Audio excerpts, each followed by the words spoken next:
Hello everybody, this is me Altamas Mansuri and you are watching educator Altamas 2.0। So future officers, आशा करता हूँ आप सभी बहुत अच्छे होंगे और आपकी तैयारी बहुत ही शानदार तरीके से चल रही है। फ्यूचर ऑफिसर, ये जो क्वेश्चन डिस्कस करने जा रहे हैं ज्योग्राफी का क्वेश्चन है, ठीक है। आप यहाँ पे देखेंगे क्वेश्चन नंबर 70। क्वेश्चन जो पूछ रखा है, रिवर के ऊपर क्वेश्चन पूछा गया है। क्वेश्चन दोस्तों क्वेश्चन क्या रखा है कि लूनी नदी के संदर्भ में निम्नलिखित कथनों पर क्या कीजिए, विचार कीजिए, ठीक है।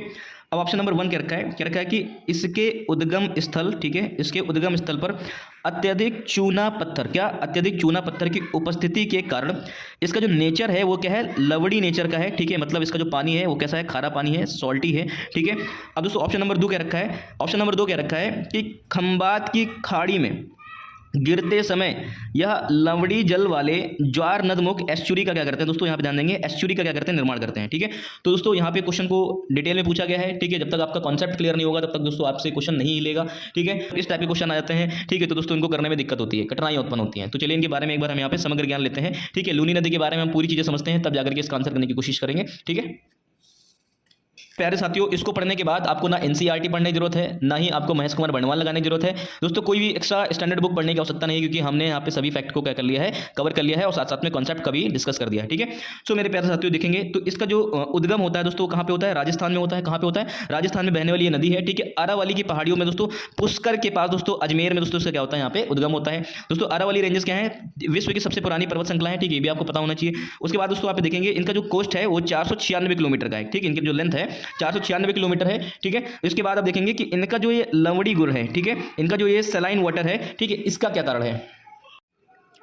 मेरे प्यारे साथियों इसको समझने की कोशिश करेंगे। इनका जो लवड़ी गुड़ है, ठीक है दोस्तों, होता क्या है कि ये जो नदी है ये शुष्क क्षेत्र से होकर के गुजरती है, ठीक है। हमें पता है दोस्तों जो थार डेजर्ट है, ठीक है, जो थार मरुस्थल है दोस्तों, वो क्या है, एक शुष्क क्षेत्र है, ठीक है। वहाँ की जो क्लाइमेट है, ठीक है, वो कैसा है, ड्राई नेचर का है। कैसा नेचर का है, ड्राई नेचर का है दोस्तों, ठीक है। अब यहाँ पे देखेंगे कि मरुस्थलीय क्षेत्र से होकर के दोस्तों क्या होती है, यह प्रवाहित होती है। मरुस्थलीय क्षेत्र से होकर के दोस्तों क्या होती है, प्रवाहित होती है। दोस्तों यहाँ पे क्या होता है, वेयर उच्च लवणता तथा शुष्क वातावरण होता है। क्या होता है, हाई सैलिनिटी होती है दोस्तों, ठीक है। वहाँ पे जो लवणता होती है वो बहुत ज़्यादा अधिक होती है और शुष्क वातावरण होता है। कैसा वातावरण होता है, शुष्क वातावरण के कारण दोस्तों पानी में लवणता की मात्रा क्या होती है, ठीक है, सॉल्ट की दोस्तों यहाँ पे क्वांटिटी क्या हो जाती है, बढ़ जाती है, ठीक है। क्यों, क्योंकि ये उसी रीजन से होकर के बह रही है, उसी डेजर्ट से होकर के बह रही है, उसी मरुस्थल से होकर के बह रही है। अब यहाँ पे ध्यान देंगे कि जो थार डेजर्ट से होकर के बहने के कारण, ठीक है, वेपोरेशन क्या होता है दोस्तों, हाई होता है। दोस्तों ऑब्वियस सी बात है, ये बात तो समझने वाली है कि आप यहाँ पे ध्यान देंगे कि जब कहीं धरातल गर्म हो जाती है तो दोस्तों वहाँ पे पानी का जो वाष्पीकरण है, जो वेपराइजेशन है, वो क्या हो जाता है, तेज हो जाता है। तो मेरे प्यारे साथियों, जब ये नदी, ठीक है, उसके शुष्क और ड्राई क्षेत्र से होकर के बह रही है तो दोस्तों होता क्या है कि हाई दोस्तों वहाँ पे हाई टेम्परेचर की वजह से जब पानी वेपराइज हो जाता है तो दोस्तों इसमें देखेंगे कि जो सॉल्ट है, इसकी जो कंसंट्रेशन है, सांद्रता है, वो क्या होती जाती है, बढ़ती जाती है, ठीक है। आप इस वजह से समझेंगे कि इसकी लवणता अधिक क्यों है, क्योंकि दोस्तों पानी क्या होगा, ठीक है, अत्यधिक गर्मी होने की वजह से, तापमान अधिक होने की वजह से दोस्तों, ठीक है, जब पानी वेपराइज हो जाएगा, इसका वाष्पीकरण हो जाएगा, तो यहाँ पे क्या हो जाएगा, इनकी जो कंसंट्रेशन है पानी का, ठीक है, वो क्या हो जाएगा, बढ़ जाएगा, क्योंकि जो पानी है वो क्या हो गया है, वेपराइज हो गया है। तो दोस्तों इसका जो रॉ कंटेंट बचा है वो तो पानी में रह जाएगा ना। तो दोस्तों इस वजह से दोस्तों होता क्या है कि उनकी जो सांद्रता है वो क्या हो जाती है, अधिक हो जाती है। दोस्तों यहाँ पे सॉल्ट लवण की सांद्रता क्या हो जाती है, अधिक हो जाती है। इस वजह से दोस्तों यहाँ पे, ठीक है, जो लूनी नदी है इसका जो पानी होता है वो क्या होता है, खारा होता है, ठीक है। अब दोस्तों एक चीज और समझेंगे यहाँ पे, यह नदी, ठीक है, यह नदी कहाँ पे, रणकच्छ के मैदान में, कहाँ पे, रणकच्छ के मैदान में लुप्त हो जाती है। क्या हो जाती है, लुप्त हो जाती है, ठीक है, जो कि वहाँ पे क्या है, दलदली भूमि है। कैसी भूमि है, दलदली भूमि में क्या हो जाती है दोस्तों, ये जाकर के लुप्त हो जाती है, ठीक है। और दोस्तों यह खंबात की खाड़ी में विसर्जित नहीं होती है, ये बात आप ध्यान रखेंगे, ठीक है। ये खंबात की खाड़ी में विसर्जित नहीं होती है। और जब दोस्तों यहाँ पे विसर्जित नहीं हो रही है, जब खंबात की खाड़ी में ड्रेन नहीं हो रही है, ठीक है, तो वहाँ पे एस्चुरी कैसे बनाएगी, ज्वार नदमुख कैसे बनाएगी। एस्चुरी को हम लोग क्या बोलते हैं, ज्वार नदमुख बोलते हैं, ठीक है। अब दोस्तों ज्वार नदमुख क्या होता है, जहां पे दोस्तों नदियों का ताजा पानी, ठीक है, where fresh water of the river, ठीक है, जाकर के मिल जाता है, किसके साथ, समुद्री जल के साथ मिल जाता है दोस्तों, उस क्षेत्र को हम लोग क्या बोलते हैं, एस्चुरी बोलते हैं। वहां पे किसका निर्माण होता है, ज्वार नदमुख का निर्माण होता है, ठीक है। अब दोस्तों यहाँ पे ध्यान देंगे कि लूनी नदी की उत्पत्ति के स्थान पर दोस्तों साबरमती कहा जाता है, ठीक है। लूनी नदी की उत्पत्ति जहां पे होती है उसको क्या बोलते हैं दोस्तों, साबरमती बोलते हैं। क्या बोलते हैं, साबरमती बोलते हैं। अब दोस्तों यहाँ पे मैंने अलग से लिख रखा है कि ये अरब के सागर में क्या होती है, नहीं गिरती है, ठीक है। इधर मेरे प्यारे साथियों यहाँ पे ध्यान देंगे, ये गैर बारहमासी नदी है। कैसी नदी है, गैर बारहमासी, मतलब साल के 12 मास नहीं बहती है, ठीक है। अब दोस्तों एक चीज और देंगे, कभी कभी फैक्ट में डाल सकता है कि यह भारत की आंतरिक जल, क्या आंतरिक जल निकासी नदियों में से क्या है, एक है, ठीक है। आंतरिक जल निकासी नदियों में से क्या है, एक है दोस्तों। इनके ऊपर कुछ प्रमुख डैम बने हैं, यहाँ पे देखेंगे, ठीक है। सरदार समन, क्या सरदार समन, जो कि 1905 में बनाया गया था। जवाई डैम दोस्तों बना हुआ है, जो कि दोस्तों सिंचाई परियोजना के अंतर्गत आते हैं, ठीक है।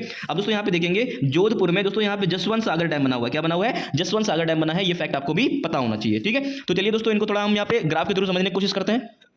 मेरे प्यारे साथियों इसको थोड़ा सा ग्राफ से समझने की कोशिश करेंगे, ठीक है, और आप दोस्तों इसको अच्छे से एक एक चीज़ को ध्यान देंगे, बारीकी से समझने की कोशिश करेंगे। दोस्तों है क्या कि यहाँ पे पुष्कर में, अजमेर में दोस्तों पुष्कर जगह है, ठीक है, वहाँ से दोस्तों कौन सी नदी बहती है? सरस्वती नदी बहती है, ठीक है। और दोस्तों नाग पहाड़ियाँ जो कि कहाँ पे है? अजमेर में है, वहाँ से कौन सी नदी बहती है? सागरमती नदी बहती है, ठीक है। तो पुष्कर से नाग पहाड़ियों से जब दोस्तों सरस्वती नदी और दोस्तों सागरमती नदी क्या होती है? आकर के यहाँ पे मिलती है दोस्तों, वहाँ पे वो जगह का नाम है गोविंदगढ़। क्या है दोस्तों? गोविंदगढ़ है। और जहाँ पे इसको हम लोग क्या बोलते हैं? लूनी नदी कहना स्टार्ट कर देते हैं, ठीक है दोस्तों। यहाँ पे मेरे साथियों आपको ये बात समझ में आई होगी, ठीक है। अब जब यहाँ पे ये आगे चल करके बहती है तो दोस्तों ऊपर से यहाँ पे कौन सी नदी आके मिलती है? नागौर से दोस्तों जोजड़ी नदी आकर के इसमें मिलती है। कौन सी नदी मिलती है? जोजड़ी नदी आकर के मिलती है दोस्तों, ठीक है। अब यहाँ पे देखेंगे दोस्तों, यहाँ पे एक पहली कौन सी नदी मिल रही है? बांडी नदी मिल रही है। कौन सी नदी मिल रही है? बांडी नदी मिल रही है दोस्तों। आप यहाँ पे ध्यान देंगे, बांडी नदी जाकर के लूनी नदी में मिल रही है, ठीक है दोस्तों। यहाँ पे हेमावास बांध इसी के ऊपर बना हुआ है, ठीक है। अब दोस्तों यहाँ पे देखेंगे दोस्तों, आपको भी मैंने पीछे बताया था कि सरदार समन बांध जो है दोस्तों किस नदी पे बना है? बांडी नदी पे बना है। कौन सा डैम दोस्तों? कौन सी नदी पे बना हुआ है? सरदार समन डैम कहाँ पे बना हुआ है? बांडी नदी पे बना है, ये भी आपको बता दिया। फिर दोस्तों यहाँ पे इसकी जो सहायक नदी है वो लीलड़ी भी है,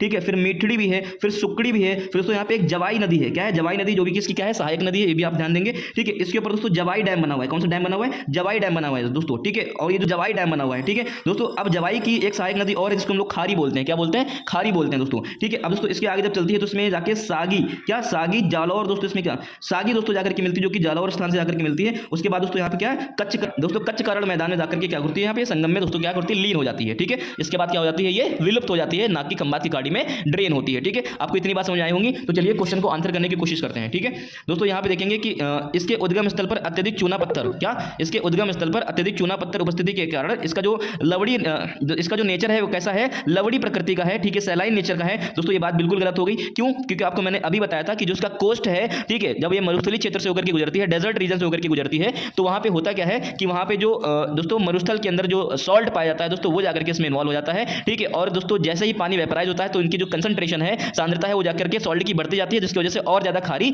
हो जाता है, ठीक है। और दोस्तों अब यहाँ पे देखेंगे ऑप्शन नंबर 2, खंबात की खाड़ी में गिरते समय दोस्तों ये क्या करती है? यहाँ पे एस्चुरी बनाती है। तो दोस्तों यहाँ पे आपको बता दूं, ठीक है, यहाँ पे कोई भी खंबात की खाड़ी में नहीं गिरती है, जाकर के क्या हो जाती है? रण कच्छ के मैदान में क्या हो जाती है? विलुप्त हो जाती है, जैसे कि आपको मैंने पीछे बताया। तो दोस्तों ऑप्शन इसका क्या हो जाएगा? ना तो एक सही है और ना ही दो सही है दोस्तों, ठीक है दोस्तों। नदियां हैं ज्वारनदमुख बनाती हैं, एस्चुरी बनाती है, वो नर्मदा और तापी नदियां हैं जो कि वेस्ट फ्लोइंग रिवर है। कौन सी रिवर है? वेस्ट फ्लोइंग रिवर है, जो कि पश्चिम की ओर बहती है, ठीक है दोस्तों। ये चीज आप अपने दिमाग में रखेंगे। आशा करता हूं दोस्तों आपको क्वेश्चन समझ में आया होगा और लूनी नदी से संबंधित यहाँ पे काफी चीजें पता चली होंगी। तो दोस्तों इनके ऊपर कौन सा डैम है आपको ये पता कर लेना है, इनका जो उद्गम होता है ये पता कर लेना है, लूनी किन किन नदियों के संगम से होकर के बनती है दोस्तों, ये पता कर लेना है, ठीक है दोस्तों। अभी जैसे इस टाइप के यहाँ पे कॉन्सेप्ट के ऊपर डिस्कस किया, आपको ये भी चीजें पता होनी चाहिए। आई होप दोस्तों ये वीडियो आपको समझ में आया होगा। तो जल्दी मिलते हैं नेक्स्ट वीडियो में। Thank you so much for watching this video. मेरे प्यारे साथियों यहाँ पे हम लोग क्या कर रहे हैं? एक पेड ग्रुप क्या कर रहे हैं? रन कर रहे हैं। क्या कर रहे हैं? पेड ग्रुप रन कर रहे हैं, ठीक है, जिसकी मंथली फीस अप्रॉक्स कितनी आएगी? 125 दोस्तों, 125 रुपये आएगी, ठीक है। अगर हम 4 महीने से मल्टीप्लाई कर ले दोस्तों, अप्रॉक्स यहाँ पे कितना होगा? यहाँ पे 500 रुपये दोस्तों आपको देना पड़ेगा। कितना पड़ेगा? देना पड़ेगा दोस्तों, ठीक है, जो कि आपके एक फोन रिचार्ज के बराबर का पैसा है यहाँ पे, ठीक है। अगर आप यहाँ पे घटना चक्र की किताब भी लेने जाएंगे तो आपको 590 रुपये की मिलेगी हिस्ट्री की दोस्तों, वो भी इससे भी कम प्राइस में दोस्तों आपको यहाँ पे सारी चीजें हम दे रहे हैं, ठीक है दोस्तों। यहाँ पे आपको क्या हो जाएगा? 100 यहाँ पे PYQ 100 क्वेश्चन का दोस्तों यहाँ पे क्या दे रहे हैं? डेली क्विज दे रहे हैं। क्या दे रहे हैं? आपको डेली क्विज दे रहे हैं। आपको घटना चक्र का जितना भी शॉर्ट नोट्स है दोस्तों, वो भी आपको यहाँ पे सारी चीज दे रहे हैं, जो कि क्योंकि दोस्तों आप जब पेपर देने जाएंगे दोस्तों, आप मोटी मोटी घटना चक्र रिवाइज नहीं कर पाएंगे, ठीक है, घटना चक्र को रिवाइज नहीं कर पाएंगे, ठीक है। तो दोस्तों इसके लिए आपको शॉर्ट नोट्स होने चाहिए। और दोस्तों अब इतना समय बचा नहीं है कि आप यहाँ पे शॉर्ट नोट्स तैयार कर सकें दोस्तों। हम यहाँ पे घटना चक्र के आपको सारे शॉर्ट नोट्स भी प्रोवाइड करा रहे हैं, ठीक है। और दोस्तों यहाँ पे पिछले 20 साल का PYQ, ठीक है, जो कि UPPSC ने लिया है। किसने? UPPSC आयोग ने दोस्तों अलग अलग एग्जाम में पूछे हैं, वो सारे क्वेश्चन भी दोस्तों यहाँ पे आपको वीडियो फॉर्मेट में और यहाँ पे PDF में दोस्तों क्या कर रहे हैं? दे रहे हैं दोस्तों। जो भी चीज यहाँ पे डिस्कस की जाती है, जो कि 15 से 20 मिनट का होता है, ठीक है, इसका भी PDF हम आपको यहाँ पे प्रोवाइड करा देते हैं। और दोस्तों यहाँ पे करंट अफेयर के ऊपर भी दोस्तों यहाँ पे वीडियोस आते हैं, ठीक है। करंट अफेयर भी आपको यहाँ पे क्या किया जा रहा है? प्रोवाइड कराया जा रहा है दोस्तों। आपको यहाँ पे फुल तैयारी हो रही है सिर्फ 500 रुपये में, ठीक है। कितने रुपए? 500 रुपये। और दोस्तों आपको मैं गारंटी करता हूँ कि 80+ क्वेश्चन आप दोस्तों इन्हीं वीडियो से करके आएंगे, ठीक है। इसका प्रूफ मैंने आपको अपने चैनल पर डाल रखा है, जिसने भी वो वीडियो नहीं देखी है देख लीजिए जाके दोस्तों। अगर इसकी और भी आपको डेमो वीडियो चाहिए तो दोस्तों प्लेलिस्ट मैंने बना रखी है, उसमें आप जाकर के चेक कर लें दोस्तों। हमने हर एक टॉपिक को होलिस्टिकली क्या किया है? कवर किया है। और दोस्तों ये वीडियोस जो होती है दोस्तों, ये बहुत ज़्यादा कम टाइम टेकिंग होती है दोस्तों, 15 से 20 मिनट की वीडियो होती है। और दोस्तों इसको करने के बाद आपको ना ही घटना चक्र उठाना है, ना ही स्पेक्ट्रम उठाना है, ना ही लक्ष्मीकांत पढ़ना है, ना ही कोई स्टैंडर्ड बुक्स पढ़ना है, क्योंकि दोस्तों हमने सभी चीज़ को यहाँ पे क्या कर लिया है? निचोड़ लिया है, ठीक है। तो मेरे प्यारे साथियों ये जो आपको पैकेज है बहुत ज़्यादा हेल्प करेगा। मंथली फीस केवल 125 रुपये आएगी, ठीक है दोस्तों। ये बहुत ज़्यादा कम है, लेकिन दोस्तों इस प्राइस में आपको बहुत कुछ मिल रहा है, ठीक है दोस्तों। यू कैन चीज़ आपको मैं क्लेम करता हूँ, पूरे यूट्यूब पे ऐसा कंटेंट नहीं है दोस्तों। विदिन दोस्तों 1 महीने में दोस्तों अप्रॉक्स 500+ लोगों ने क्या कर लिया है? इसको ज्वाइन कर लिया है। तो मेरे प्यारे साथियों अगर आप भी चाहते हैं, आपका नाम भी चाहते हैं कि आपका नाम PDF में हो दोस्तों, आप इसको क्या करें? ज्वाइन करें और अपनी जर्नी को आसान करें। तो thank you so much for watching this video. जल्दी मिलते हैं नेक्स्ट वीडियो में।